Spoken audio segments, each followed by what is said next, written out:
Shalom semuanya. Halo, ketemu lagi saudara ya. Wah, ini rame ya. Gak kemana-mana. Ya. Oke, ketemu lagi di CLCC. So saya menyapa buat teman-teman juga saudara-saudara. Terutama juga mungkin ada yang dari kerabat berkunjung ke Bandung di masa libur lebaran ini. Dan datang hari ini, selamat datang, welcome home. Dan pada hari ini, puji Tuhan kita masih dikasih kesempatan untuk ibadah seperti biasa. Ibadah 2 kali, nanti kalau saudara juga kalau nggak ada kesibukan apa-apa bisa ikut ibadah yang kedua nanti. Pastor Alvin Artanto akan membawakan pesan juga yang sangat bagus yang bisa saudara ikuti.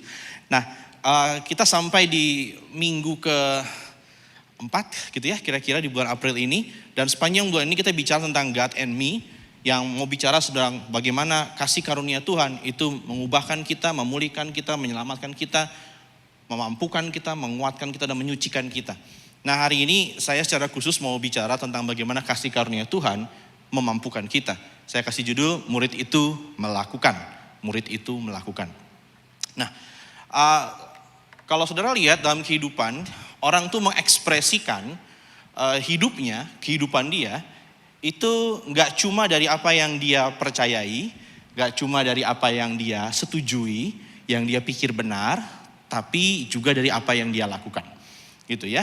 Kalau seseorang meyakini bahwa sesuatu itu benar, bahwa itu tuh sesuatu yang layak untuk dipercaya, biasanya akan keluar dalam kelakuannya. Dalam kelakuannya. Kalau saudara meyakini bahwa misalkan makanan tertentu itu tidak sehat dan bisa membawakan bahaya buat tubuh kita nggak lakukan itu.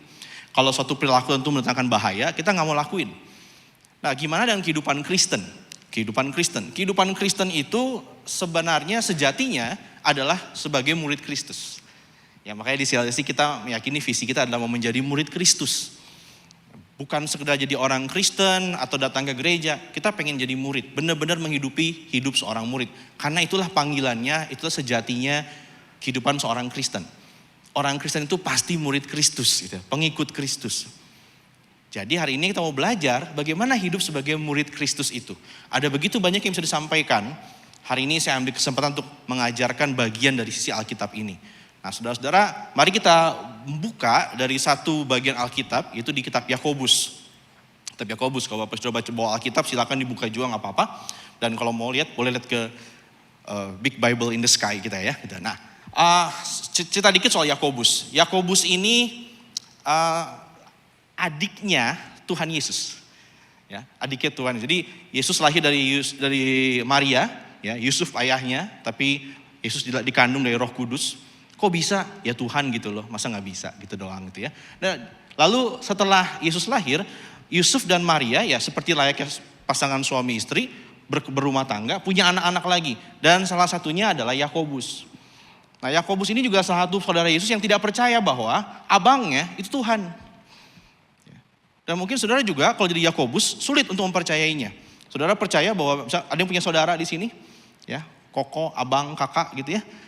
Suatu hari, misalkan saja saudara punya saudara seperti itu, datang utusan dari istana bilang gini, kakak kamu akan jadi the next President of Indonesia. Saudara ketawa. Abang gue, koko gue, yang kayak gitu tuh, ya, yang modelnya kayak gitu, nggak percaya. Berapa di antara kita benar-benar nggak percaya karena kita tahu kenal dia dari kecil, ya. Nah, Yakobus juga nggak percaya. Yakobus bahkan mengira abangnya ini gila. Kalau baca di Alkitab ada saudara-saudaranya menganggap dia itu gila, Yesus itu. Tapi kehidupan dia berubah setelah dia menyaksikan peristiwa yang baru kita rayakan, kematian dan kebangkitan Kristus. Hidupnya berubah. Dia jadi orang yang menjadi murid Kristus. Nah, cuma ada satu sifat dia yang sangat mewarnai tulisan dia. Kalau nanti Bapak Ibu sudah baca Yakobus, kitab Yakobus tuh ya, dia tuh orangnya sepertinya dari gaya nulisnya itu orangnya straight to the point, tanpa ada yang aling-aling kalau ngomong. Pokoknya main jeplak aja. Kalau dia nggak suka dia bilang nggak suka. Kalau jelek dia bilang jelek. Ada yang punya anggota keluarga seperti itu yang lagi ngumpul sekarang nih. Begitu ketemu, tambah gendut aja. Kamu kapan menikah? Ya, sudah siapin jurus-jurusnya Bapak Ibu untuk menanggapi orang-orang seperti itu. Ya. Kerjanya apa? Ya, kuliah kok lama banget. Nyari apa sih? Nyari hikmahnya misalkan gitu kan ya. Lama-lama sih. Nah, dia tuh ngomongnya to the point. Gak pakai babi bu, gak pakai muji dulu atau apa, basa-basi kayak kita orang Indonesia. Nanti kalau Bapak sudah baca, makanya gaya tulisannya tuh langsung banget. Nah, ini kita mau lihat apa yang dia mau ngomong. Dia ngomong banyak hal, terutama dia banyak bicara tentang orang Kristen itu seharusnya selaras antara iman dan perbuatannya. Itu warna surat dia. Dan dia mau ngomong ini sama kita, nggak cuma sama jemaat pada hari, tapi juga sampai ke kita pada hari ini. Nah, Yakobus 1 ayat 22 dia bilang seperti ini. Tetapi hendaklah kamu menjadi pelaku firman dan bukan hanya pendengar saja. Sebab jika tidak demikian, kamu menipu diri sendiri. Bapak Ibu nangkep tulisannya? To the point banget kan ya? Gak pakai perlu diterangkan dulu gimana. Jadi puji Tuhan, mari kita berdoa. Oh enggak gitu ya. Oh, kejutan banget ya, cepet banget. Enggak, ada sedikit yang perlu diterangkan tentang ini. Dia bilang gini, kalau kamu murid Kristus, maka gini, hendaklah kamu menjadi pelaku firman dan bukan hanya pendengar saja. Pertanyaan ini, kenapa emangnya kalau saya cuma dengar, tapi saya nggak lakukan? Nah, satu yang dia bilang, kamu menipu diri sendiri. Kamu kira kamu sudah jadi orang yang benar-benar Kristen, benar-benar pengikut Kristus, tapi sebenarnya kamu belum. Kamu kira kamu sudah hidup benar, tapi sebenarnya belum nyampe ke sana. Nah, perilaku menipu diri sendiri ini itu sering muncul di kalangan orang Kristen juga. Bapak Ibu Saudara pernah ikut retreat? Retreat atau mungkin seminar motivasi paling nggak mungkin pernah. Sepulang dari seminar motivasi atau KKR atau retreat, biasanya kita mengalami namanya momen merasa bersalah. Momen merasa ditegur, momen ingin tobat, begitu kan ya. Biasanya kalau tiap kali malam terakhir retreat, itu pasti ada acara nangis-nangisan. Nangis ya. Ya, terus rekomitmen kepada Tuhan sih ya, gitu ya. Tulis dosa-dosamu, bakar di api unggun. Nah, itu kebiasaan zaman dulu gitu. Pulang, turun dari bus, bikin lagi gitu ya. Ya, aku janji tidak akan menggosip lagi, bakar. Di bus, tahu nggak semalam di kamar itu? Nah, itu langsung ngomong gitu ya. Gitu ya. Gue denger sesuatu yang panas banget, ya ampun gue udah gak sabar pengen cerita. Nah, gitu. Ya, gitu. Nah, waspada sama perasaan-perasaan gini, oh merasa bersalah, merasa ditegur, merasa menyesal. Terus juga sehabis khotbah ini selesai, Bapak Ibu Saudara mungkin, nohok banget ya firman Tuhannya. Dari foto, udah, posting, udah, pulang-pulang, lupa gitu kan ya. Nggak, ya momen penting gak merasa bersalah, merasa ditegur, ingin bertobat, penting. Tapi jangan mengira tugas kita udah selesai gitu. Dan saya bersyukur kalau hati saudara Bapak Ibu tersentuh firman Tuhan hari ini itu semata-mata kuasa Roh Kudus saja. Bukan karena kepintaran omongan manusia. Tapi kalau kita berhenti sampai di situ, maka kita belum melakukan apa-apa loh gitu. Belum melakukan apa-apa. Dan terus terang saja, perilaku menipu diri ini menyebabkan orang tidak mau percaya pada Tuhan. Ya, menipu diri apa sih istilah lainnya? Paralogizomai kalau bahasa Yunaninya. Berarti gini, salah mengira gitu. Salah mengira, dia pikir begini padahal begitu gitu. Akhirnya jadi orang yang munafik. Omongannya iya, kelakuannya enggak. Dan salah satu penyebab banyak orang nggak mau percaya sama orang Kristen adalah karena pada kekristenan, pada Alkitab adalah karena mereka melihat perilaku kita orang Kristen nggak sesuai dengan seperti apa yang kita katakan. Gitu. Dan itu akan jadi pukulan berat. Karena kita nggak bisa bawa kesaksian kita kemana-mana. Ya. Jadi kalau kita ingat ini, yuk jadi orang Kristen nomor satu nih yang mau diajar oleh Yakobus adalah jangan jadi orang Kristen yang cuma sebatas merasa sudah benar, merasa sudah terima firman Tuhan. Oh iya puji Tuhan, saya bersalah, saya perlu bertobat, saya merasa ditohok oleh firman Tuhan, tapi nggak mau ngelakuin apa-apa. Nah, Bapak Ibu Saudara, saya ini orangnya suka minuman manis. Ya. Minuman favorit saya adalah es campur dan es kopi susu kekinian itu. Gitu ya. Suka banget. Semasa pandemi, karena kami tinggal di rumah, banyak di rumah, jadi mengandalkan pesanan makanan online. Dan mereka pada ngobrol promo-promo banyak banget ya. Sekarang udah enggak ya? Kerasa enggak sekarang udah enggak? Ya, iya ya, kerasa sekarang ya. Bulan madunya udah selesai, oke ya. Kembali ke depan nyata sekarang, semua ada harganya gitu. Nah, jadi saya menemukan bahwa berat badan saya bertambah gitu. Bertambah banget. Gitu ya. Nah, dan juga bahayanya orang terlalu banyak makan makanan manis, iya ancaman penyakit diabetes. Waktu saya menyadari, saya pikir, nggak bisa begini nih. Ya udah, saya mau diet. So saya download aplikasi-aplikasi diet, olahraga yang 7 menit sehari, yang 15 menit sehari, gitu ya, yang menggunakan berat badan gitu ya. Saya follow teman-teman saya di CLCC yang fit coach, diet coach, ada sekarang. Nah, ada mungkin di sini juga gitu ya. Yang postingannya tuh tentang gimana cara menjaga berat badan gitu ya. Cuma kalau mau tahu lebih banyak harus bayar. Nah itu kan ya, gitu, yang lalu saya ya gitulah gitu ya. Saya follow semuanya, saya ikutin, saya baca artikel-artikel tentang diet. Puji Tuhan Bapak Ibu, berat saya nambah. Kenapa? Karena nggak ngapa-ngapain. Cuma download, baca, oh ya bagus, bener banget. Badannya bagus ya, hebat ya. Saya pengen banget kayak gitu, tapi udah. Abis itu kopi susunya gulanya normal nggak? Normal. Nah, gitu ya. Normal. Gitu terus kerjaannya. Jadi saya juga menipu diri. Saya beli banyak buku, lalu saya pikir saya orang pintar cuma karena beli banyak buku. Enggak. Sebelum saya baca buku itu, sebelum saya praktekkan diet saya, jangan expect perubahan apapun dalam hidup saya. Itu buat diri saya loh ya. Kalau ada yang masih ditegur, ya puji Tuhan ya. Tapi itu buat saya. Nah Bapak Saudara juga apa yang Bapak Saudara sudah pikir, ya firman Tuhan iya dan amin. Renungan yes.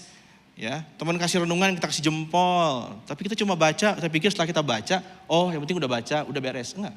Ada yang belum kita lakukan. Dan kalau kita belum melakukannya, Yakobus bilang apa? Kamu menipu diri sendiri.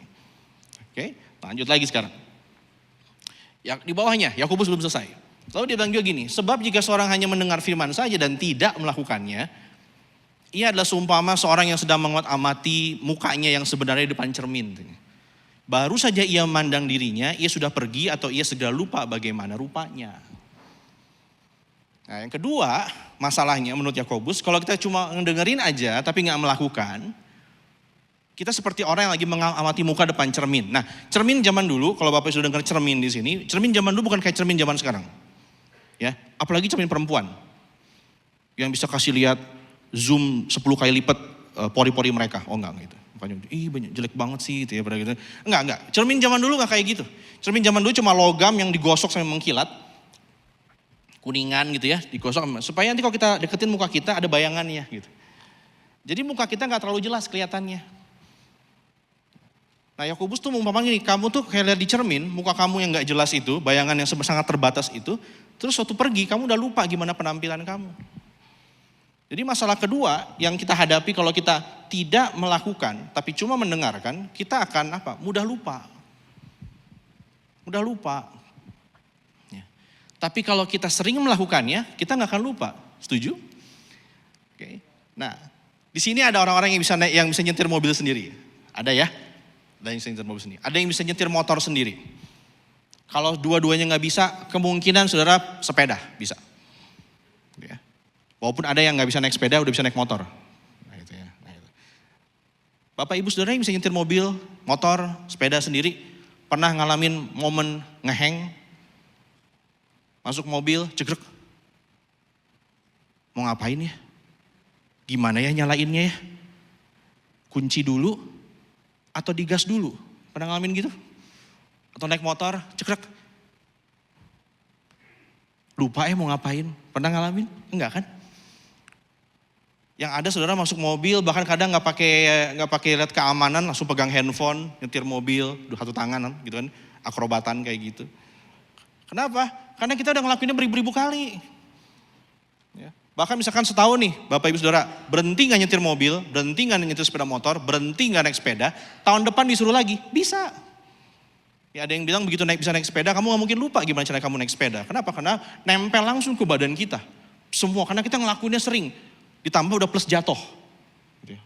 Jatuh berkali-kali kadang menolong kita untuk apa? Ingat, jaga tetap tengah, oke? Jaga keseimbangan. Nah melakukan firman Tuhan juga gitu. Kalau kita cuma dengar, nggak dilakukan, iya cepat lupa.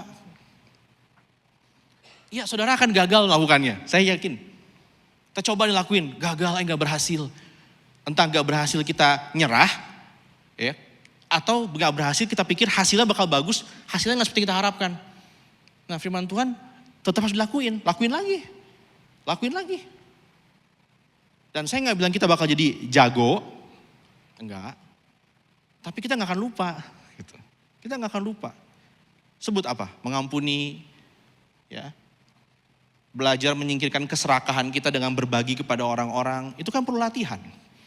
Dari kecil anak-anak kita latih untuk apa? Ayo share. Betapa sulitnya itu kan. Tapi tak ulang-ulang terus. Encourage, hukum kadang-kadang perlu. Encourage, hukum kadang-kadang perlu. Gitu terus. Sampai akhirnya nempel di kepala dia. Dia sadar bahwa dia perlu berbagi. Kita gak perlu komandoin, dia nawarin ke kita. Mau gak papi, mau gak mami. Ya, aku mesti bagi 2 gak sama dede. Dia nanya sama kita gitu. Nah, makanya kita perlu lakukan itu. Kalau enggak, saudara akan lupa. Apalagi kalau saudara cuma dengar firman Tuhan seminggu sekali. Gitu. Kita bikin renungan waktu itu, dan doa kami, harapan kami dari CLCC ada teman-teman yang mungkin selama ini udah bolong-bolong renungan, gak pernah renungan, ikut renungan jadi terpantik lagi ke rasa pengen, saya pengen renungan lagi. Atau kalau yang belum pernah coba jadi seru ya, saya mau coba lagi, mau bikin lagi, nah gitu.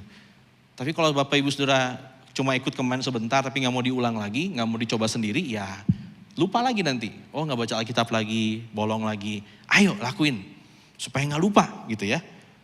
Nah, udah beres?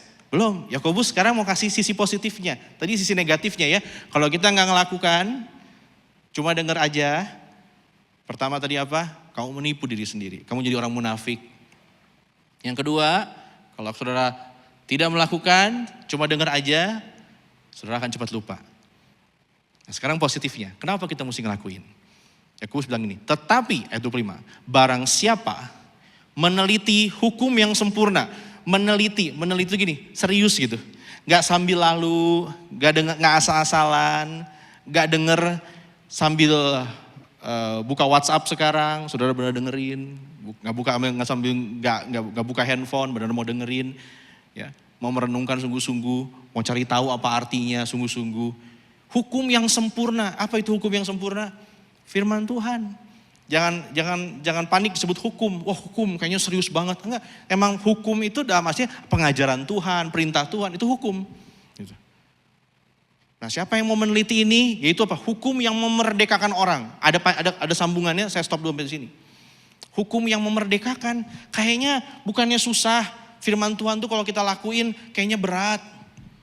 Gak boleh ini, gak boleh itu.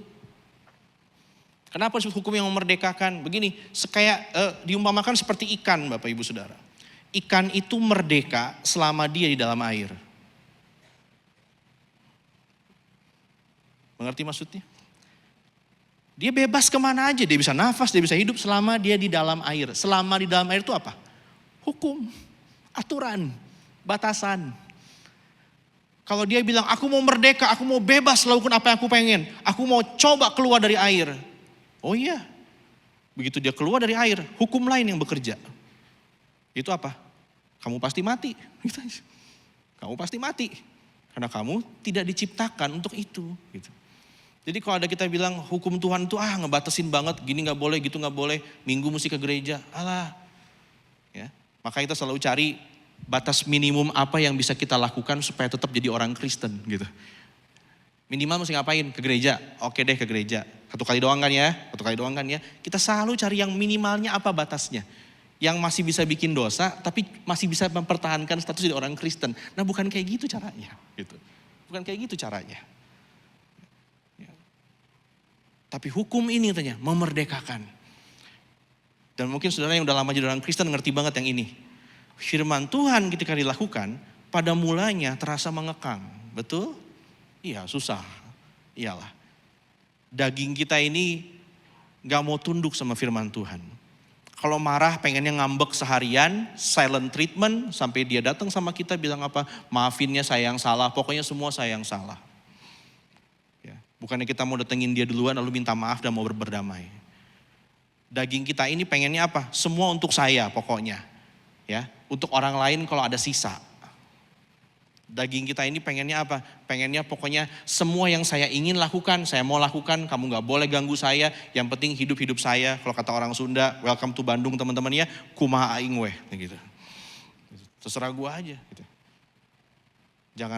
Jangan suka ganggu, jangan ikut campur urusan orang. Gitu. Wow, jangan ikut campur hidup gue. Gitu. Kita pengennya gitu.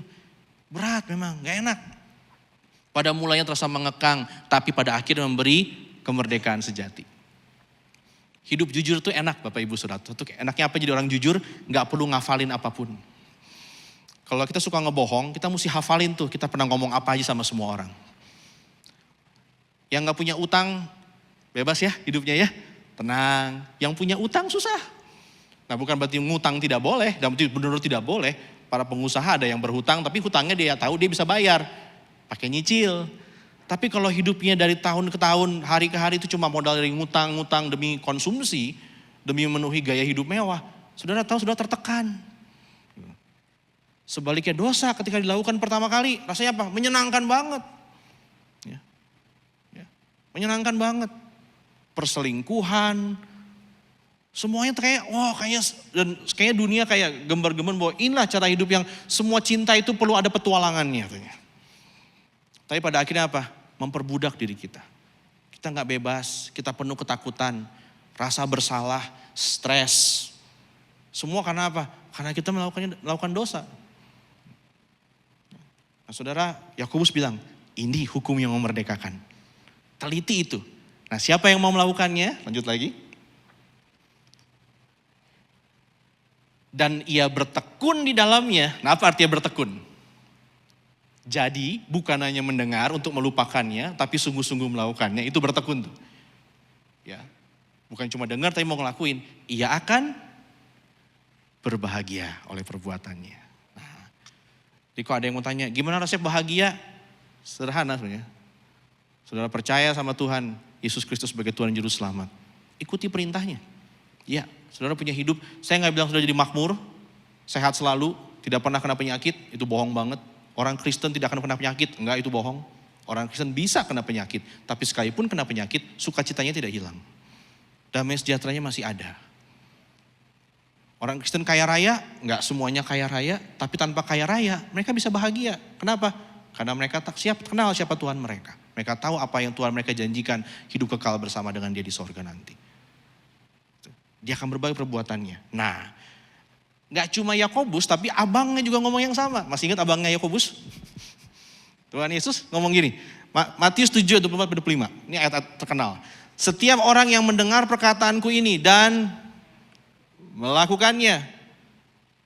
Terus di bawahnya juga ada, setiap orang yang mendengar perkataanku ini dan tidak melakukannya. Yang melakukannya disebut apa? Bijaksana. Yang tidak melakukannya disebut bodoh. Saya akan bahas perumpamannya atau istilah dia. Soal rumah ini. Tapi saudara bisa lihat bahwa perbedaan antara kebodohan dan kebijaksanaan di mata Tuhan, ini pembedanya. Respon kita terhadap firman Tuhan. Apa kita mau melakukannya atau tidak? Saudara hari ini IQ-nya gak terlalu tinggi, pendidikannya gak tinggi-tinggi amat. Saudara bukan orang terpandang, tapi hanya sudah dengar firman Tuhan, saudara bilang, aku mau melakukannya, dan saudara melakukannya. Saudara bijaksana di mata Tuhan. Tapi kalau hari ini saya gak peduli, saudara dok, kayaknya kayak apa, pinternya kayak apa. Biasanya orang kaya dibilangnya pinter. Kalau orang kaya bilang apa aja, kita semua nurut. Oh iya dia yang kaya, dia yang pinter dong. Tapi mau gelar kita tinggi, kekayaan kita tinggi, apapun. Saudara terpandang kayak apa di masyarakat, tapi kalau saudara terang-terangan melawan firman Tuhan, saudara bodoh. Saya bodoh. Kita semua bodoh di mata Tuhan. Karena kita jelas-jelas dengar tapi tidak mau melakukannya. Ya, saya udah bilang ya, Yakobus itu keras ngomongnya juga. Kenapa? Karena dia pernah dengar omongan Yesus. Dia ingat omongan abangnya ini. Ya, itu bedanya. Dan saya harap kita semua hari ini mau ambil keputusan untuk apa? Saya mau bijaksana. Saya mau jadi orang yang bijaksana. Gimana caranya Tuhan? Dengar firman Tuhan dan lakukan. Murid Kristus itu bukan sekedar tahu, setuju, mengimani, atau mengamini. Biarpun semuanya bagus, tetapi juga melakukan. Sudah mulai bosan mendengar kata melakukan? Oh ya, sedikit lagi ya. Nah, waspada tapi dengan dalih gini, kalau begitu baik sedikit tahu dong daripada banyak tahu, tapi tidak dilakukan. Nah ini juga saya mau kasih tahu supaya Bapak Ibu jangan salah mikir. Ada yang bilang gini kan, oh gitu ya, mendingan saya dong ya. Gak banyak tahu ayat firman Tuhan, gak banyak tahu firman Tuhan, tapi paling gak saya melakukan. Ya udah ngapain banyak tahu. Mendingan yang sedikit tapi saya mau lakukan. Betul, puji Tuhan kalau Bapak Ibu tahu sedikit dan bisa melakukannya. Betul, alangkah celakanya kalau tahu banyak tapi tidak mau melakukannya. Tapi kenapa mesti ngebatasin? Kenapa gak gini? Ayo tahu lebih banyak, cari tahu lebih banyak tentang firman Tuhan, pelajari firman Tuhan. Dan hati kita selalu pengen melakukan itu. Gitu. Jadi jangan berhenti ya membaca Alkitab. Jangan lalu bilang gini, mendingan bodoh tapi ngelakuin aja lah gitu ya. Gak tahu terlalu banyak gitu. Enggak, pelajari firman Tuhan, baca firman Tuhan. Jangan menyerah sama Alkitab saudara, baca. Saya akan ulang lagi omongan saya. Sudahkah Bapak Ibu Saudara memutuskan untuk membaca Alkitab dari ujung sampai ke ujung? Dan mau menghidupinya, mau melakukannya. Minimal sekali dalam satu kali hidup saya di muka bumi ini, saya sudah baca firman Tuhan dari ujung sampai ke ujung. Ngerti soal nomor 2 dulu. Bisa bertanya, bisa diskusi. Tapi ayo baca Alkitab. Ya, baca Alkitab. Saya undang satu orang lagi untuk ngomong tentang hal ini. Kalau kita punya masalah gini. Tapi melakukan firman Tuhan itu berat atau sulit? Sulit kan? Susah kan? Oke, saya undang Rasul Paulus untuk ngomong. Paulus, gimana Paulus pendapat kamu? Paulus bilangnya di Filipi. Dan apa yang telah kamu pelajari, dan apa yang telah kamu terima, dan apa yang telah kamu dengar, ya, dan apa yang telah kamu lihat padaku, ya. Pelajari itu berarti dia belajar sendiri, terima itu berarti dia diajarin, dengar sama lihat itu bagaimana dia belajar sehari-harinya. Lakukanlah itu kata Paulus, jangan cuma diam aja, lakukanlah. Nah, lalu muncul kata ini, maka Allah sumber damai sejahtera akan menyertai kamu. Bukan berarti begini maksudnya, lakukan dulu maka Tuhan, baru Allah Tuhan akan menyertai kamu. Enggak, kata aslinya begini Bapak Ibu Saudara. Pelajari, terima, dengar, lihat, lakukanlah itu. Dan, itu bahasanya. Allah sumber damai sejahtera akan menyertai kamu. Bapak Ibu Saudara, kabar baiknya apa buat kita yang bilang, tapi kan susah. Gitu. Susah, kamu gak tahu. Susahnya mengampuni keluarga saya yang bentar lagi saya ketemu ini akan ngomong macam-macam tentang diri saya. Mungkin kebaikan mereka, kesel banget sama mereka. Saya gak bisa ngampuni mereka. Susah atau enggak? Iya. Kabar baiknya, kalau saudara mau melakukannya, mengampuni mereka, mengasihi mereka, Tuhan menyertai saudara. Ada janji Tuhan bahwa Dia akan menyertai kita waktu kita melakukan apa yang Dia perintahkan. Saya undang satu orang lagi, Yohanes. Ya, Yohanes ikutan nimbrung. Dia bilang apa? Sebab inilah kasih kepada Allah. Yaitu bahwa kita menuruti perintah-perintahnya. Nah, Christian Chandra ngomong ini minggu yang lalu. Apa buktinya saudara mengasihi Tuhan? Saudara menuruti perintah-perintahnya. Perintahnya itu tidak berat. Mentang-mentang Rasul ngomongnya enak. Enggak. Dia bilang gini, kenapa gak berat? Sebab semua yang lahir dari Allah mengalahkan dunia. Saudara lahir dari Allah? Saudara percaya kepada Tuhan, saudara lahir baru? Iya. Saudara bisa mengalahkan dunia. Dan inilah kemenangan yang mengalahkan dunia.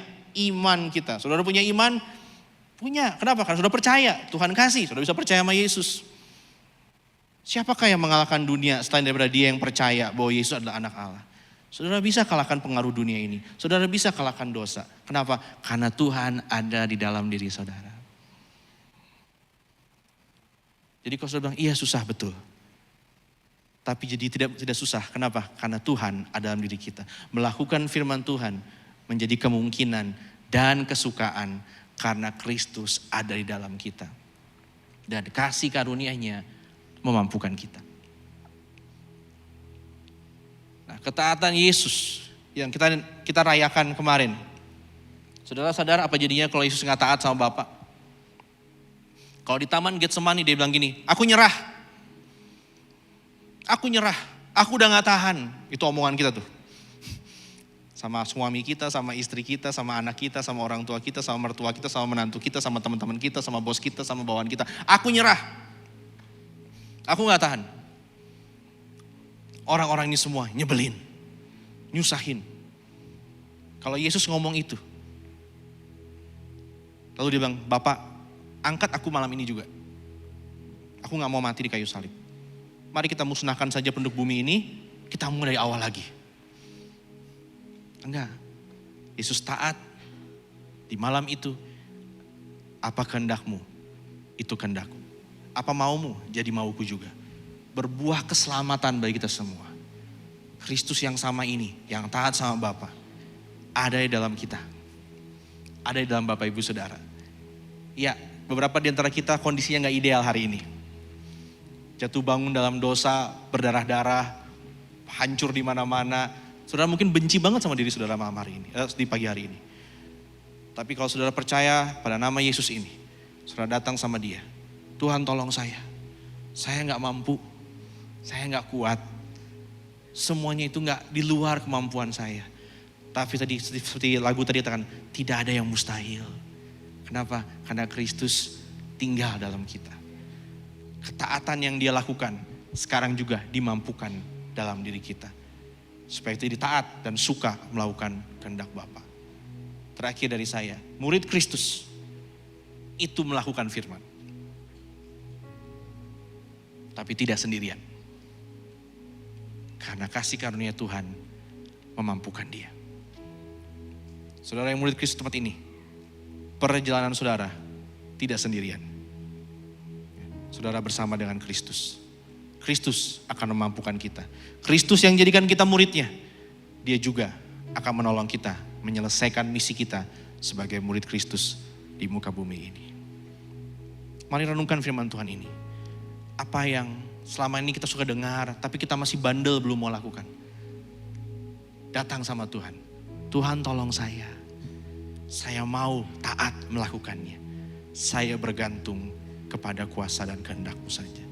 Mari ambil waktu merenungkan firman Tuhan ini sambil pujian. Kini aku percaya tiada yang mustahil bagimu. Amin Tuhan, tiada yang mustahil bagimu. Kuasamu Tuhan. Kuatkanku. Kami minta kekuatan-Mu. Dasarku berharap. Yes. Kini aku berserah. Apa kehendak-Mu Tuhan bagi aku mau taat. Pada rancangan-Mu bagiku. Aku mau ikut Tuhan. Ku ikuti panggilan-Mu. Ku kan setia sampai akhir hidup. Kini aku percaya tiada yang mustahil bagimu. Kuasa-Mu kuatkanku. Dasarku berharap.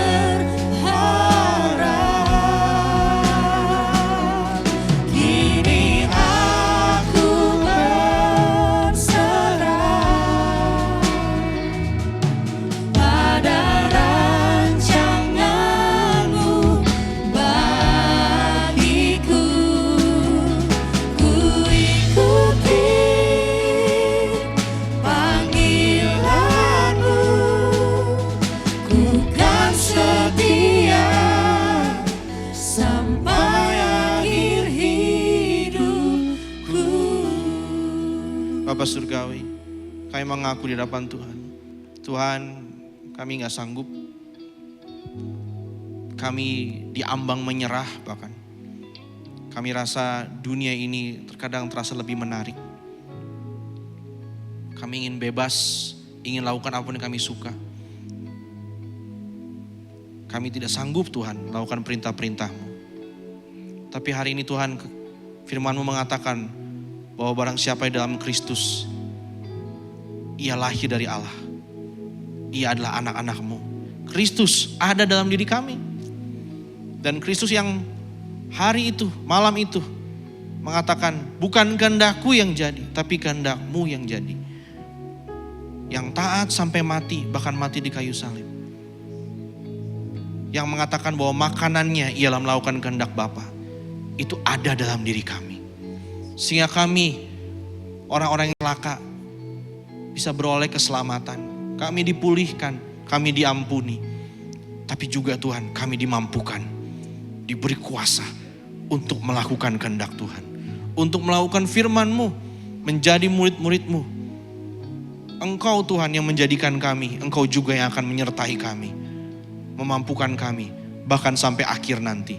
Kalau kami bisa setia, dan kami mau setia, itu semua karena Roh Kudus yang bekerja dalam diri kami. Tolong kami Tuhan, hari ini mungkin kami diingatkan sama banyak hal yang sudah kami tunda selama ini. Kami takut untuk melakukan. Kami mungkin juga bahkan memberontak untuk melakukan tersebut. Tuhan, bawa kami kembali untuk taat dan mau melakukan apa yang kami diingatkan oleh firman Tuhan pada hari ini. Dan sekali lagi Tuhan, kalau kami nanti bisa melakukannya, biarlah segala hormat, pujian, kemuliaan hanya bagi Engkau yang mengerjakannya di dalam kami.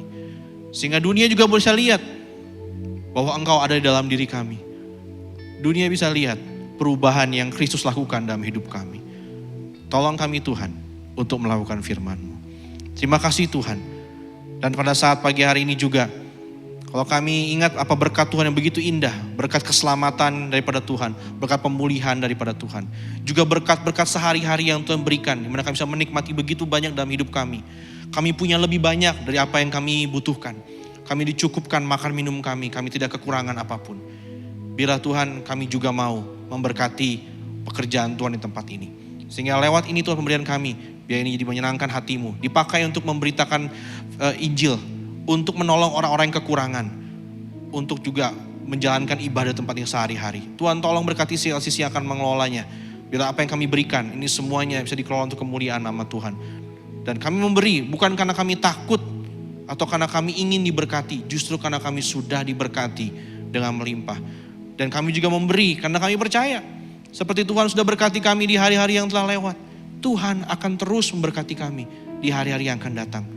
Karena Engkau menyertai kami. Terima kasih Bapa. Terima kasih. Kami mau melakukan firman Tuhan.